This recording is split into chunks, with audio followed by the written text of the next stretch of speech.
الحمدللہ رب العالمین والصلاۃ والسلام علی سید الانبیاء والمرسلین۔ آسمانی دسترخوان۔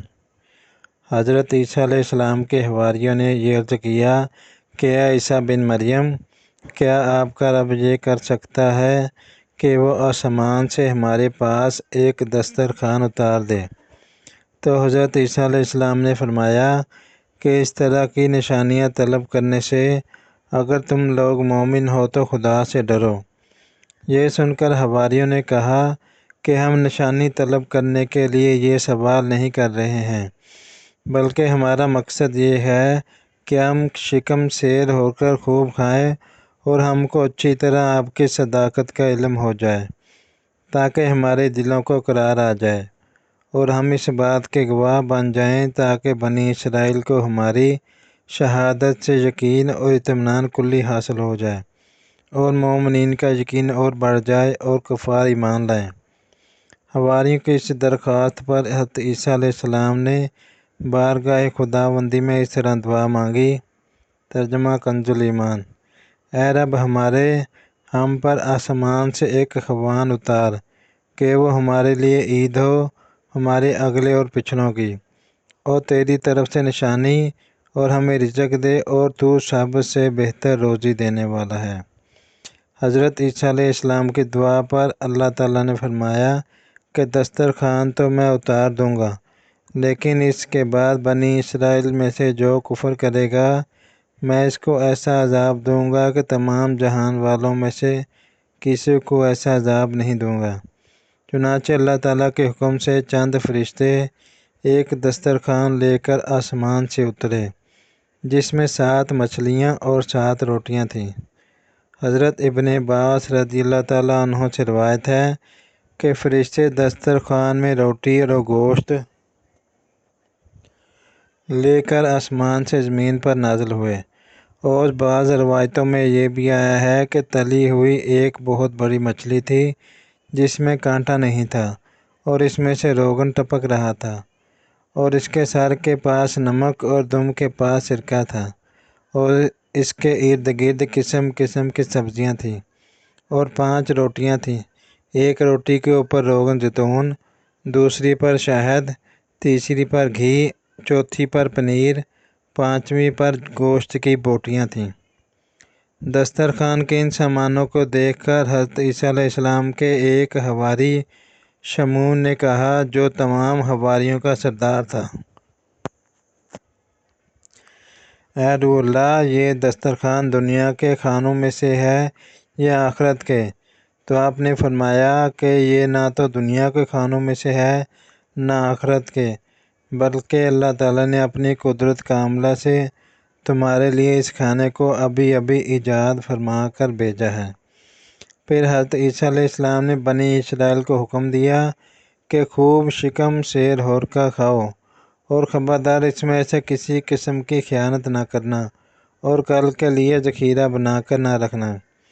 مگر بنی اسرائیل نے اس میں بھی خیانت کر ڈالی اور کل کے لیے ذخیرہ بنا کر بھی رکھ لیا۔ اس نافرمانی کی وجہ سے اللہ تعالیٰ کا ان لوگوں پر یہ عذاب آیا کہ یہ لوگ رات کو سوئے تو اچھے خاصے تھے، مگر صبح کو اٹھے تو مسح ہو کر کچھ خنزیر اور کچھ بندر بن گئے۔ پھر حضرت عیسیٰ علیہ السلام نے ان لوگوں کی موت کے لیے دعا مانگی، تو تیسرے دن یہ لوگ مر کر دنیا سے نیست و نابود ہو گئے، اور کسی کو بھی یہ معلوم نہیں ہوا کہ ان کی لاشوں کو زمین نگل گئی یا اللہ تعالیٰ نے ان کو کیا کر دیا۔ اللہ تعالیٰ نے اس عجیب اور عظیم الشان واقعہ کا تذکرہ قرآن مجید کی سورہ مائدہ میں فرمایا ہے۔ اسی واقعہ کی وجہ سے اس کا نام سورۃ مائدہ رکھا گیا۔ مائدہ دسترخوان کو کہتے ہیں۔ ترجمہ کنز ایمان۔ عیسیٰ بن مریم نے عرض کی، اے اللہ، اے رب ہمارے، ہم پر آسمان سے ایک خوان اتار کہ وہ ہمارے لیے عید ہو اور ہمارے اگلے پچھڑوں کی، اور تیری طرف سے نشانی، اور ہمیں رزق دے، اور تو سب سے بہتر روزی دینے والا ہے۔ اللہ نے فرمایا کہ میں اسے تم پر اتارتا ہوں، پھر اب جو تم میں سے کفر کرے گا تو بے شک میں اسے وہ عذاب دوں گا کہ سارے جہان میں کسی پر نہ کروں گا۔ درس ہدایت۔ واقعہ مذکورہ سے بہت ہی عبرتیں اور نصیحتیں ملتی ہیں، جن میں یہ دو سبق تو بہت ہی واضح ہیں۔ حضرت انبیاء علیہ السلام کی مخالفت اور نافرمانی کتنا خوفناک جرم عظیم ہے۔ دیکھ لو کہ بنی اسرائیل نے جب اپنے نبی علیہ السلام کی مخالفت اور نافرمانی کرتے ہوئے آسمانی دسترخوان میں خیانت کی اور کل کے لیے ذخیرہ بنا کر رکھ لیا، تو عذاب الہی نے ان کو خنزیر بندر بنا کر دنیا سے اس طرح نیست و نابود کر دیا کہ ان کی قبروں کا نشان بھی باقی نہیں رہا۔ جو لوگ اللہ اور رسول کی امانتوں میں خیانت کرتے ہیں، انہیں اس ہولناک عذاب سے عبرت حاصل کرنی چاہیے اور توبہ کر لینی چاہیے۔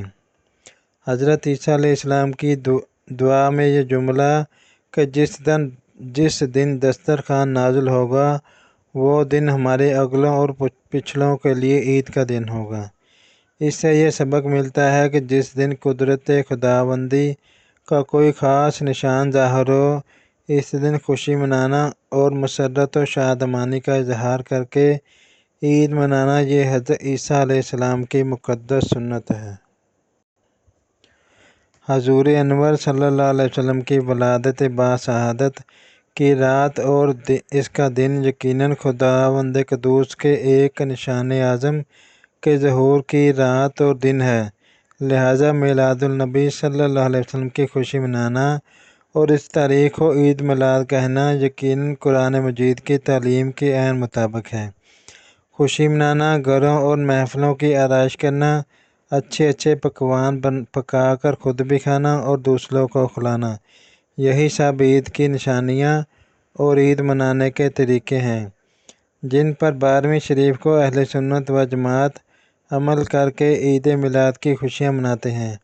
اور جو لوگ اس سے چڑھتے ہیں اور اس تاریخ کو اپنے گھر اندھیرا رکھتے ہیں، جھاڑو بھی نہیں لگاتے، میلے کچیلے کپڑے پہن کر منہ لٹکائے پھرتے ہیں اور عید میلاد کی خوشی منانے والوں کو بدعتی کہہ کر پھبتیاں کستے ہیں، انہیں ان کے حال پر چھوڑ دینا چاہیے، اور اہل سنت کو چاہیے کہ خوب خوشی منائیں اور کثرت سے میلاد شریف کی مجلس منعقد کریں اور خوب جھوم کر صلاۃ و سلام پڑھیں۔